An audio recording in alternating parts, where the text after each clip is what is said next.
భూమిపై ఇంద్రుడు పిలిచెరా, వరుణ వరదై పలకరా, ఆకాశాన్ని ఇలా దించరా, కురిసేవానగా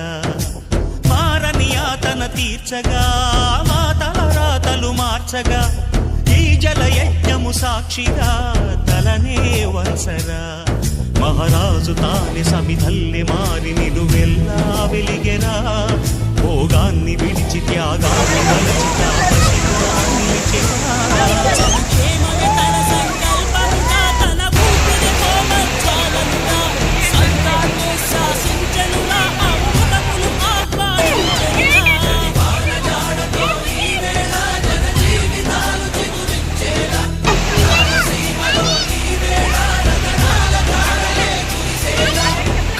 కల్లుమని సిరిము వల్లే చిలుకే చేరగా, జల్లు జల్లుమని పులకి